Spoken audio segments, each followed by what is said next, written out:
उत्तर प्रदेश के संभल जिले की जामा मस्जिद प्रबंधन समिति ने निचली अदालत के सर्वे के आदेश के खिलाफ सुप्रीम कोर्ट का दरवाजा खटखटाया है। चीफ जस्टिस संजीव खन्ना की अध्यक्षता वाली पीठ 29 नवंबर शुक्रवार को याचिका पर सुनवाई करेगी। मस्जिद समिति ने अपनी याचिका में कहा है कि 19 नवंबर को मस्जिद के हरिहर मंदिर होने का दावा करने वाली याचिका संभल कोर्ट में दायर हुई।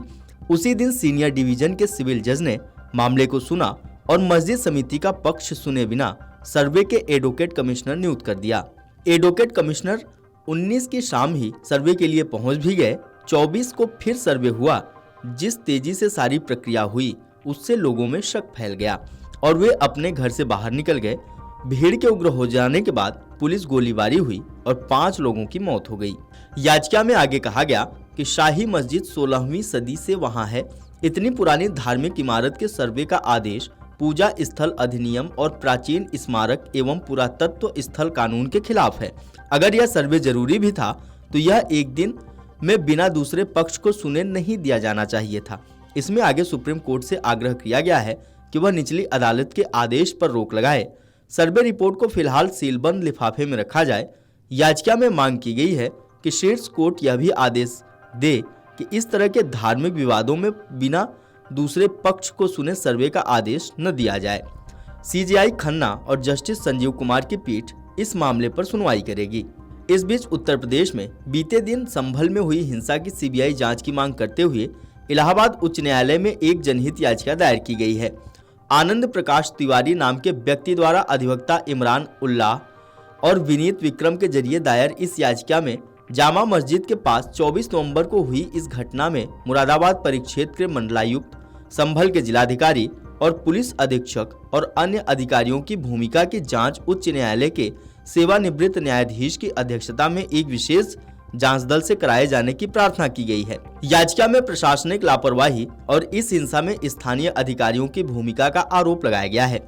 साथ ही भविष्य में धार्मिक स्मारक या स्थल के सर्वेक्षण में सहयोग के लिए जिले के अधिकारियों की भूमिका और जिम्मेदारी के संबंध में आवश्यक दिशा निर्देश बनाने की भी बात की गई है। आपको बता दें कि 24 नवंबर को एक अधिवक्ता आयुक्त की अगुवाई में टीम द्वारा मुगलकालीन जामा मस्जिद के सर्वेक्षण के बाद संभल में हिंसा भड़क गई थी।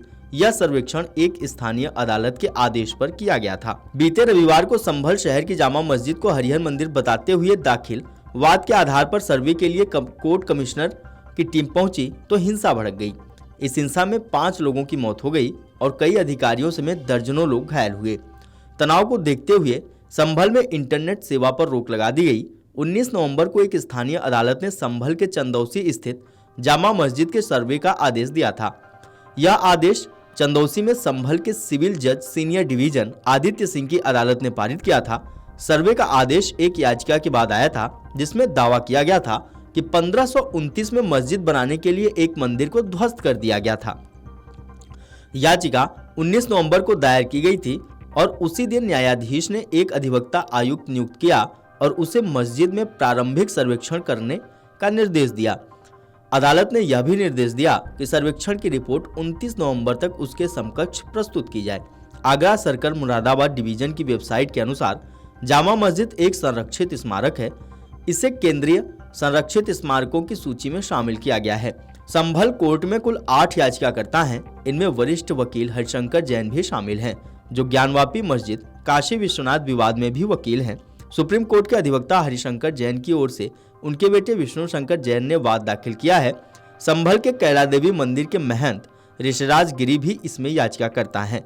अन्य याचिकाकर्ताओं में अधिवक्ता पार्थ यादव, वेदपाल सिंह, संभल के रहने वाले राकेश कुमार, जीतपाल यादव, मदन पाल और दीनानाथ शामिल हैं। वीडियो डेस्क अमरउजाला.com। अगर आप ये वीडियो YouTube पर देख रहे हैं तो हमारे चैनल को सब्सक्राइब कर बेल आइकन दबाएं और Facebook पर देख रहे हैं तो हमारे पेज को लाइक करें। 8 मिलियन प्लस सब्सक्राइबर, आपके इस भरोसे के लिए बहुत धन्यवाद।